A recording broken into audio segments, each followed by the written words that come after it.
예, 신율의 뉴스 정면 승부 언제나처럼 오늘 하루 중 정치 뉴스 여러분께 말씀드리고요. 그리고 함께 생각해보는 뉴스 인앤아웃으로 시작을 할 텐데요. 오늘도 여러분이 정말 사실 솔직히 저보다 훨씬 좋아하시는 YTN의 이우영 아나운서 함께하겠습니다. 어서 오십시오. 안녕하십니까, 이우영입니다. 그래도 난 오늘 날 낮췄어요, 저를. 네, 감사합니다. 이게 제가 오늘 특히 좀 오늘 내가 얼마나 정신없는 하루를 보냈느냐. 잘못하면 우리 방송이 늦을 뻔도 했어요.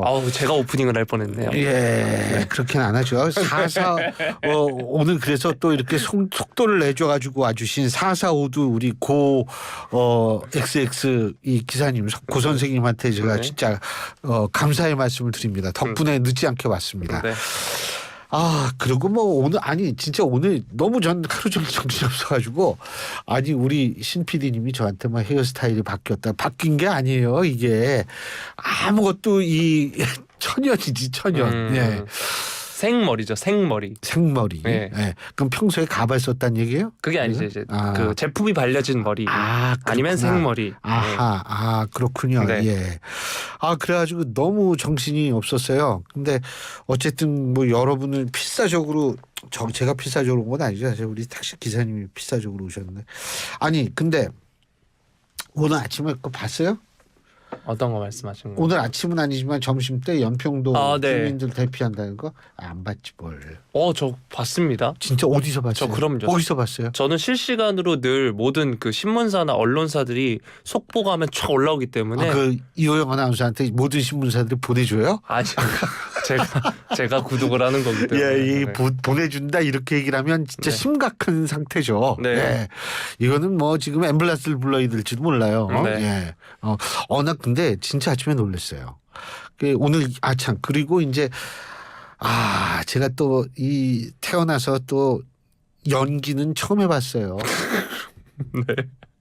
왜 웃어요? 어떤 연기를 하셨나요? 또 우리 청취자 여러분들이 다음 주 월요일부터 우리 YTN 라디오에서 스팟으로 나가는 게 있거든요. 제가 또 미혼임에도 부부 연기 전문가로서 YTN 라디오에서 대한민국 육군은 모두 다 같은 편입니다.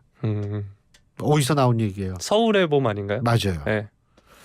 여러분이 저희 좀 더 진전된 연기가 아니라 발 연기는 다음 주부터 보시면 알 수가 있겠고요. 네. 오늘도 우물정 0945 샵 0945로 여러분의 의견 보내주시면 제가 방송 중에 여러분의 의견 충분히 반영하도록 하겠습니다. 짧은 문자 50원, 긴 문자 100원의 유료 문자입니다. 근데 제가 이런 얘기가 청취자 여러분 우습습니까? 이우영 아나운서는 웃고 있어요. 이거는 과연 비웃음일까요? 진정한 웃음일까요? 어떻게 생각하시는지 우물정 0945로 보내주시면 됩니다. 성공하면 연기, 실패하면 발연기 아닙니까? 그렇게 하셨어요. 그렇지. 네. 야, 그거 좋네요. 이야, 타고났어. 보면 방송을 위해서 타고난 우리 이우영 아나운서. 오늘 뭐부터 할까요? 오늘 뭐 퇴근할까요? 그럽시다. 기분 너무 좋아. 뭐부터 할까요? 자, 첫 번째 소식 조금 전에 말씀해주신 연평도 폭격 관련부터 이야기를 해보도록 하겠습니다. 북한군이 오늘 서북도서 지역에서 해안포 사격을 실시를 했습니다. 이 해안포 사격 훈련이 1년 1개월 만이라고 하는데요. 오늘 합참본부 공보실장이 긴급 기자회견을 열고 북한군이 오늘 오전 9시경부터 11시경까지 백령도 북방 장산곶 일대 또 연평도 북방 등산곶 일대에서 200여 발 이상의 사격을 실시했다라고 이야기를 했고요. 탄착 지점은 북방 한계선 북방 일대라고 설명을 했고 우리 군과 국민의 피해는 없다라고 밝혔습니다. 하지만 이 포탄 자체가 서해 완충구역에 낙하했다는 점에서 이번 사격 훈련을 도발로 규정을 했고요. 작년 11월 23일 북한이 일방적으로 9.19 남북 군사합의 파기를 주장한 이후 서해 완충구역 내 포병 사격을 재개한 것이다 라고 하면서 도발 행위다 라고 이야기를 했고요. 이게 군사적 긴장을 고조시키려는 의도로 지금 풀이가 되고 있습니다. 그래서 북한의 도발에 상응하는 조치를 시행할 것이라고 경고를 했는데요. 일단 북한 이번 해안포 사격으로 백령도와 연평도에는 주민 대피령이 내려졌었습니다. 인천시 옹진군 등에 따르면 연평 면사무소는 낮 12시 2분, 12시 30분 두 차례 연평도 주민들에게 대피령을 내렸고요. 군부대 측 요청을 받고 대피 방송을 내보낸 뒤에 주민들의 대피를 유도했다고 합니다. 한편 오늘 오후 1시 또 인천에서 출발해 연평도로 향할 예정이었던 여객선은 통제가 됐는데요. 이 주민 대부분이 큰 동요를 하지는 않았다고 하는데 주민 일부는 북한의 포사격이 끝나고 뒤늦게 대피령이 내려졌다는 점을 지적을 하기도 했습니다. 인천시 경보통제소 관계자는 북한 관련 상황은 군이 통보하지 않으면 우리가 파악하기 어렵다라고 하면서 오전에는 군부대 측으로부터 연락받은 게 없었다 이렇게 이야기를 했습니다. 오늘 정오부터 백령도와 연평도 인근에는 우리 군의 해상사격 훈련 실시에 따른 항행 경보가 내려진 상태였는데요. 백령도에 있는 해병 6여단 그리고 연평도 소재 연평부대는 오늘 오후 3시부터 K9 자주포, 전차포 등을 동원해서 북한에 대응하는 해상 사격 훈련을 실시를 했습니다. 그리고 이 사격 훈련에 따라 내려진 주민 대피령은 3시간 30분 만에 해제가 됐고요. 최근 정찰 위성 그리고 ICBM 발사 등으로 도발을 감행했던 북한이 이번엔 해안포 사격 훈련으로 도발을 했습니다. 연평도 이쪽 지역이 워낙 이제 포격에 대한 우리에게 안 좋은 경험이 있기 때문에 더 예민할 수밖에 없는데요. 이 소식 뉴스인 부탁드리겠습니다. 제가 볼 때는요. 일단은 이게 성동격서일 가능성이 있어요. 첫 번째 가능성은 성동격서라는 거죠.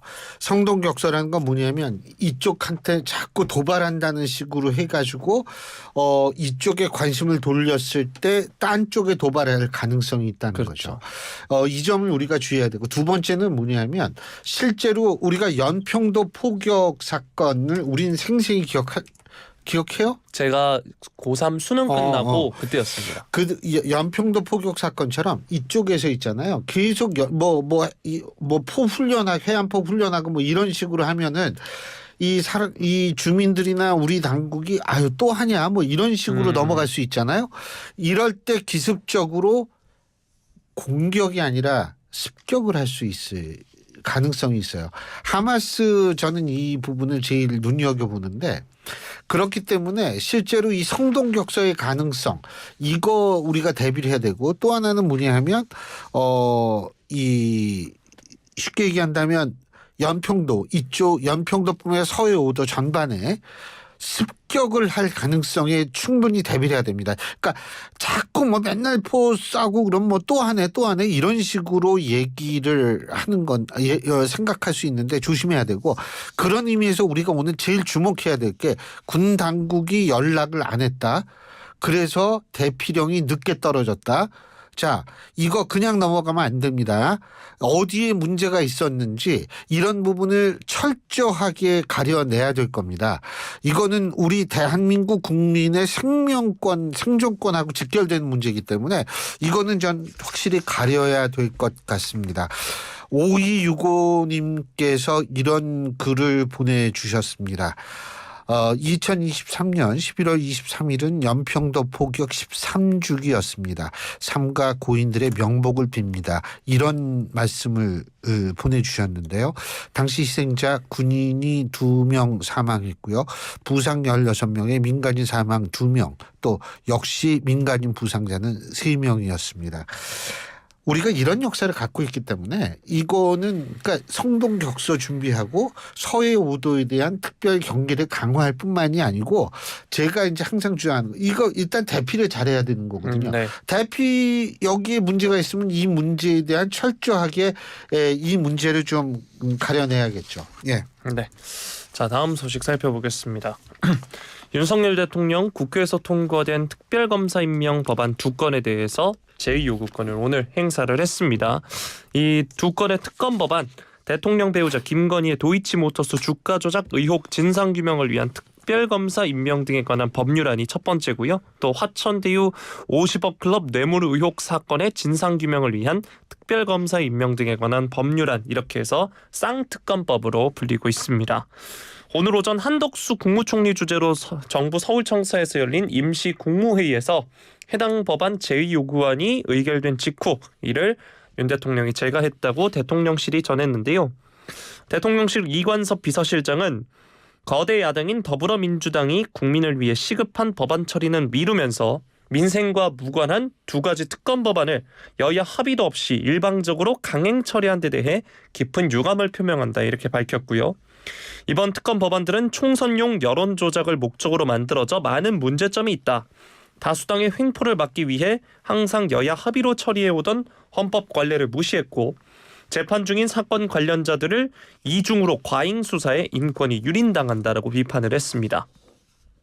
또 총선 기간에 친야 성향 특검이 허위 브리핑을 해 국민의 선택권을 침해할 수도 있다고 비판을 했고요. 특히 50억 클럽 특검 법안은 민주당 이재명 대표에 대한 방탄이 목적이다라고 하면서 누군가 대장동 사업 로비용으로 50억 원을 받았다면 그 사람은 당시 인허가권자인 이재명 성남시장 주변 사람일 거고 자신의 신변 안전을 위해서라도 지난 대선에 민주당의 집권을 바라고 지지했을 것이다라고 주장을 했습니다. 또 그런데도 여당의 특검 추천권은 배제하고 야당만 추천해서 친야 성향의 특검이 수사한다면 진상이 규명될 리 없다라고 지적을 했고요. 또 도이치모터스 특검에 대해서는 12년 전 결혼도 하기 전 일로 문재인 정부에서 2년간 탈탈 털어 기소는커녕 소환도 못한 사건이다라고 하면서 이를 이중으로 수사함으로써 재판받는 관련자들의 인권을 침해할 뿐 아니라 정치 편향적인 특검이며 허위 브리핑을 통한 여론조작 등의 문제점이 있다. 이 점을 지적을 했습니다. 대통령은 헌법과 법치주의의 수호자로서 인권보호 등 헌법 가치를 보호하고 선거를 공정하게 관리해야 할 책임이 있다라고 하면서 제2 요구를 해야 할 의무가 있다라고 설명을 했습니다. 자, 이게 이 더불어민주당 등 야당 주도로 법안이 국회 본회의를 통과한 지 8일 만인데요. 이렇게 윤 대통령이 거부권을 행사함에 따라서 정부는 쌍특검법을 국회로 돌려보내서 재의결을 요구하게 됩니다. 사실 이재명 대표 피습으로 정치 일정들이 지금 줄줄이 밀리고 있는 상황인데요. 앞으로의 전망은 어떻게 보시나요? 이게요. 이재명 대표에 대한 피습 때문만은 아니라고 봐요. 지금 더불어민주당이 이 헌법재판소의 권한쟁의 심판 청구하고요. 예? 그다음에 이거 다시 이제 넘어왔을 때 금방 투표하지 않겠다고 얘기하는 거. 왜 그럴 것 같아요? 자, 퀴즈. 근데 있잖아. 네. 진짜 이우영 아나운서는 그 반응이 네. 막 가슴을 찔러요. 네. 막 이러니까 야, 내가 이거 잘못 물어봤네. 미안하네. 막 이런 감정이 막 솟구쳐요. 교수님 저한테 왜 그러세요? 네? 참 진짜. 갑자기 이 말이 생각나. 어느 학교 다녀요? 화천대유. 갑자기 이런 생각도 드나요? 네. 자, 근데 어쨌든 그래서 좀 춥죠. 네. 네. 그래서 저는 사실 왜 이 민주당이 시간을 끈다고 보냐면 일단 여론의 향방을 볼 거예요. 민주당은. 그러니까 대통령이 거부권 행사를 했다. 그럼 여론이 과연 거기에 어떻게 반응할 것인가. 부정적 여론이 많을 경우에는 그때 민주당이 바랄 수 있는 게 있어요. 제의를 해가지고 국회로 다시 넘어가죠. 이거 무기명 비밀 투표거든요. 누가 투표를 했는지 몰라요. 그런데 국민의힘 의원들 중에 차기에서 총선에 나가고자 하거나 이런 사람들이 많잖아요. 그죠? 그렇죠. 사실 전부 다라고 보면 되는데. 근데 이 사람들 입장에서 볼 때에는 이 특검을 이런 식으로 거부권 행사해서 자기네도 거기 동조하는 모습을 보이면 많이 이제 여론이 굉장히 안 좋게 돌아가면 야, 이거 이래도 되나? 라는 생각을 하는 사람이 생길 수가 있어요. 민주당은 저는 바로 그걸 노린다고 보거든요. 그러니까 사실 좀 김건희 여사 특검에 대해서 특히 국민들이 좀 거부권 행사를 안 좋게 보는 경우가 그 여론이 더 높아졌을 경우에는 그런 일이 발생할 수도 있다라고 민주당은 분명히 생각할 거예요. 그렇기 때문에 제가 볼 때에는 민주당은 되도록 시간을 끌고 두 번째 이유는 물론 이 권한쟁의 심판 이런 거 하는 건 뭐냐면 김건희 여사 문제를 총선 때까지 끌고 가겠다는 거죠. 이런 두 가지 이유 때문이라고 저는 생각을 하는데 과연 오늘 거부권 행사했으니까 다음 주에 여론조사 어떻게 나올지 저희가 한번 지켜보겠습니다. 예. 네. 자, 그럼 민주당의 반응을 한번 살펴보도록 하겠습니다. 윤석열 대통령이 이렇게 거부권을 행사하니까 더불어민주당은 김건희 여사 방탄을 위한 거부권 행사라면서 강력히 반발하고 있습니다. 국회 본청 앞에서 특검 법안을 함께 추진한 정의당, 기본소득당, 진보당과 함께 이 특검 거부 규탄 대회를 민주당이 열었는데요. 홍익표 원내대표는 대통령과 대통령 가족들은 국민 앞에 죄가 없다면 죄가 없는 것을 떳떳하게 드러내는 게 더 좋다. 대통령은 그 기회를 스스로 걷어찼다라고 비판을 했습니다. 또 앞서서 제가 전해드린 바대로 대통령실이 이제 총선용 악법이다라고 했는데 이에 대해선 너무나 황당하다. 법안은 지난해 4월 올라온 것으로 진작 논의됐다면 이미 작년에 끝났을 사안이라면서 총선 앞까지 끌고 온 것은 야당의 책임이 아닌 정부 여당이 끝까지 특검을 외면하고 회피한 결과라고 반박을 했습니다. 당 최고위원회에서도 강도 높은 비판이 쏟아졌는데요. 장경태 최고위원의 경우에는 헌정사상 초유의 방탄 거부권을 행사하면 국민 거부권이 행사될 수 있음을 명심하라라고 쏘아붙였고요. 박정현 최고위원 역시 대통령 거부권은 가족비리 의혹 수사를 막는 데 쓰라고 있는 게 아니다라고 지적을 했습니다.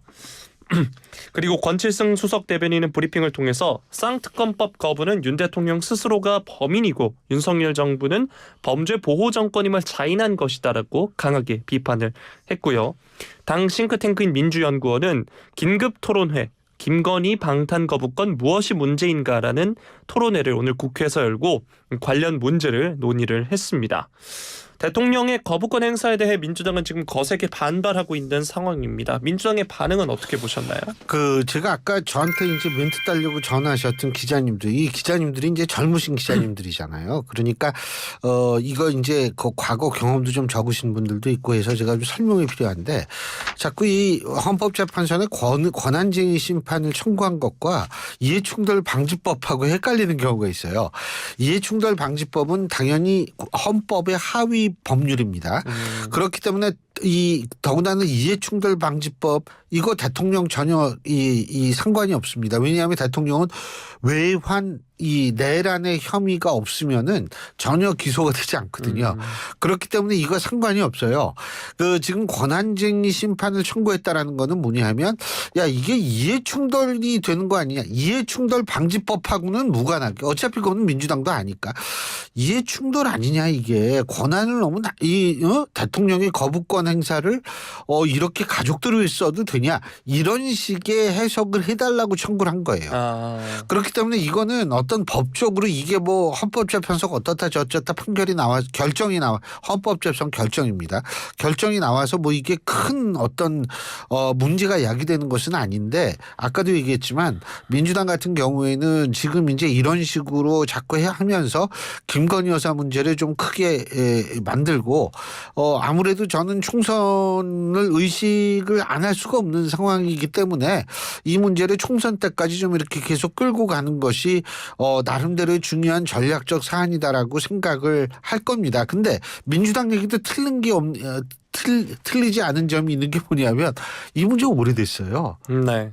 근데 왜 그때까지 여태까지 뭐 했어요? 예? 여태까지 가만히 있다가 왜 이렇게 하죠? 이것도 민주당의 얘기가 틀린 것도 아니에요.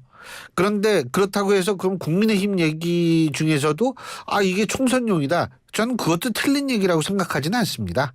그러니까 양쪽 다 뭐 참 좀 뭐하죠. 예. 네. 자 다음 소식 살펴보겠습니다. 국민의힘 한동훈 비대위원장 어제 이제 광주를 찾았다는 소식 저희도 전해드린 바 있는데요. 그래서 국민의힘의 이 호남권에서의 총선 성적표가 관심을 끌고 있습니다. 어제 한 위원장이 광주를 방문해서 나와 우리 당의 호남에 대한 마음은 진심이다라고 이야기를 했고 여기서 승리를 바란다라고 직접적으로 얘기를 했는데요. 이 같은 발언으로 국민의힘 후보가 호남 지역구에서 과연 당선이 될지 또 득표를 한다면 어느 정도 득표율을 올릴지 등도 주목을 받고 있습니다. 국민의힘 광주시당과 전남도당 등 광주 8곳, 전남 10곳 지역구 모두에 국민의힘은 후보를 낼 방침이라고 하고요. 과거 국민의힘 지역 득표율 그리고 현재 윤 대통령 국민의힘에 대한 광주, 전남 지지도를 감안을 하면 지역구 의원 당선자를 다수 배출하기엔 현실적으로 어렵다는 분석이 지배적입니다. 지난 대선의 경우엔 윤석열 대통령이 당시 후보에 광주에서 12.72%, 전남에선 11.44%를 얻은 바 있고요. 이어진 지방선거에서는 국민의힘 주기환 광주시장 후보가 15.9%, 이정현 전남지사 후보가 18.81%를 획득한 바 있습니다. 최근 각종 여론조사에서 이 지역의 윤 대통령 국민의힘 지지도는 10%가량에 불과하고요. 국민의힘 측에서는 일단 전남 광양, 곡성, 구례 선거구에 출마하는 이정현 전 새누리당 대표에게 기대를 거는 분위기입니다. 일단 이 전 대표가 이제 곡성이 고향이기도 하고 광양의 경우에는 민주당 기반이 다른 전남 지역에 비해 상대적으로 약한 점 등을 고려해서 지역구를 결정한 것으로 보이고요. 또 광주시당 전남도당은 비례대표 후보의 지역 출신 인사들을 포진시켜서 당선자를 내는 것도 현재 기대를 하고 있습니다. 준연동형 또는 병립형이냐에 따라 위성정당 출연 여부 등의 변수가 있겠지만 병립형을 전제로 광주 전남목 비례대표 후보 자리를 누가 차지할 것인지에 대한 관심도 큰 상황이고요. 국민의힘 당규를 보면 당세가 현저히 약한 취약지역 인재 육성을 위해 해당 지역을 비례대표 우선 추천 지역으로 선정을 하고 후보자 추천 순위 22 이내에 4분의 1을 해당 지역 인사로 우선 추천하게 돼 있다라고 나와 있다고 합니다. 따라서 광주, 전남, 전북을 한데 묶어서 취약 지역으로 정하고 후보자 추천 순위 22 이내에 지역 출신 인사 4명에서 5명을 배치하지 않겠느냐 이런 의견이 나오고 있는 상황입니다. 서울 등 수도권에서 활약하는 지역 출신 당 안팎 인사들도 지역 몫으로 비례대표에 배치될 가능성도 크다고 하는데요. 한 위원장은 이제 이번 주말에 내일이죠. 김대중 전 대통령 탄생 100주년 기념식에도 참석을 하고 헌법 전문에 5.18 정신을 수록하는 것에 적극적으로 찬성한다고 밝히는 등 호남 공략에 나서면서 호남 인사들이 중용될 여지는 충분해 보입니다. 자, 한동훈 비대위원장의 호남 공들이기 행보인데요. 사실 이전에 김종인 전 비대위원장이나 이준석 전 대표 시절에도 국민의힘에서 호남에 공을 많이 들인 바 있습니다. 이번 행보 어떻게 평가하시나요? 사실 김종인 비대위원장 시절에요. 호남 특위라는 거를 만들자고 그래가지고 호남에 그만큼 서진 정책에 공을 들였어요. 전 그건 너무나 당연한 일이라고 생각을 하고요. 그리고 호남 유권자들도 예를 들면 가장 대표적인 게 정운천 의원이에요. 정운천 의원 같은 경우에 이제 비례대표로 저걸 했지만 실제로 이분이 이 전북에 쏟은 이 열과 정성이라는 거는 엄청나거든요. 그러니까 비례대표를 시키면은 그 비례대표가 자기 지역에서 진짜 열심히 하는 거는 맞아요. 정운천 의원을 보더라도. 그리고 사실 이정현 의원이 이제 유일하게 호남 지역에서 당선을 됐던 그런 이 보수정당의 의원이죠. 그런데 반대로 TK 지역에는 좀 있어요. 그 당선됐던 뭐 김부겸 전 총리를 비롯해가지고. 근데 호남 지역은 제 기억으로는 이정현 의원 말고 또 누가 있었나 기억이 잘 안 날 정도거든요. 그렇기 때문에 호남이 더욱더 민주당에 대해서 공고함이 있는데 제가 좀 호남 주민들의 마음을 풀어주기 위해서 첫째로 해야 되는 게 뭐냐면 지금 현재의 보수정당은 과거 전두환 일당의 그 정당하고는 인적이라든지 제도적이라든지 아무런 관련이 없다라는 거를 더욱더 분명히 보여줘야 돼요. 그런 의미에서 인천시 의회 의장인가요? 막말한 거 네. 제명하겠다고 나오는 거 아니에요? 한동훈 비대위원장이. 그러니까 아무런 권력 사건은 진보 보수의 문제가 아니에요. 권력력 때문에 물불을 안 가리고 수단과 방법을 가리지 않는 정치군인 집단 때문에 생긴 거죠. 이건 보수 진보 문제가 아니거든요. 그런 것들을 자꾸 보여줘야 되고, 두 번째는 뭐냐면 진정성을 보여주면 돼요. 그리고 세 번째는 진짜 그 지역에서 원하는 게 뭔지. 저는 사실 광주 KBS에 제가 예전에 가끔 내려와서 방송을 했는데 광주 KBS 갈 때 거기 광주가 굉장히 그 대도시 아니에요. 몰랐어요, 저도. 거기 대형 마트가 없다는 걸. 요번 지난 대선 때 처음 알았어요. 그러니까 예를 들면 젊은 사람들은 사실은 필요하거든요. 그리고 우리 정치하시는 분들한테 부탁하고 싶은 게 이 마트와 재래시장의 관계에 대해 좀 연구를 하셨으면 좋겠어요. 이 막연하게 마트 때문에 시장이 망하다 이렇게 생각하지 마시고 구체적인 사례 연구를 뭐 용역을 주시든지 해가지고 좀 했으면 좋겠어요. 그런 아픈 데를, 그러니까 가려운 데를 긁어주는 그런 정책들. 그래서 꾸준하게 하면 전 반드시 성과 있을 거라고 봐요. 예. 네. 자, 하세요. 네, 다음 소식 살펴보겠습니다. 여야가 이번 총선 공천 과정에서 증오 정치를 조장하는 발언을 한 인사들에게 강력한 불이익을 주는 방안을 검토 중인 것을 비대위원장도 증오를 유발하는 방식의 발언이나 정치는 대한민국 사회, 대한민국에 살고 있는 시민의 수준에 맞지 않는다라고 이야기를 했고요. 앞서서 당 총선 기획단도 막말 등으로 사회적 물의를 일으키는 경우 공천에 불이익을 주겠다는 방침을 발표한 바 있습니다. 민주당 역시 이미 지난달 초에 이번 총선 예비 후보자를 검증할 때 막말 논란까지 살피겠다면서 예비 후보자 검증 신청 서약서 항목에 막말 검증 기준을 추가한다 있는데요. 다만 이 막말을 규정하는 구체적 기준이 없어서 실효성이 담보되는 제재 방안을 마련해야 한다는 점도 함께 지적이 되고 있습니다. 그래서 이처럼 상대에 대한 혐오 발언까지 공천 배제 기준을 확장하려는 기류를 여야가 보이고 있지만 실제로 이를 실행하기는 어려울 것이다. 이런 지적도 만만치 않은데요. 여야 모두 증오 발언에 대한 제재를 강화한다는 입장입니다. 이 소식 뉴스인 부탁드립니다. 보여주면 돼요. 막말? 그거 뭐 기준이 뭐냐? 그 기준 얘기하기 힘들어요. 어떻게 보여줘야 될 것 같아요? 극단적 성향의 유튜브 그 프로그램에 안 나가면 돼요. 간단해요. 거기 나가면 거기 그 시청자들이 또 극단적 성향을 보이거든요. 좌든 우든. 이러니까 이제 거기 뭐 기분이 업돼가지고 이제 말에 혼나오고 이렇게 거기 안 나가면 되는 겁니다. 간단합니다. 거기 나가는 거 그러니까 제가 만약 한동훈 위원장이고 이렇다면 그렇게 극단적인 유튜브 채널에 나가는 정치인들은 공천 안 주겠다. 저 같으면 그렇게 얘기하겠어요. 이 간단한 문제거든요. 차라리 여길 나와라. 정면 승부를. 네, 그렇게 얘기를 해야죠. 아저씨는 아니지. 네. 젊은이. 네. 아니 그런 당연한 얘기를 말이야. 그렇게 표현을 하면 깜짝 놀라잖아요. 근데 그렇게 하면 되는 거예요. 네. 뭐 제가 볼 때는 그건 간단한 거고요. 그래서 진짜 그 의지는 좀 그런 식으로 표현을 하면 되고 이거 자신들이 키워놓은 덫에 빠졌다고 보면 돼요. 이재명 대표 피습.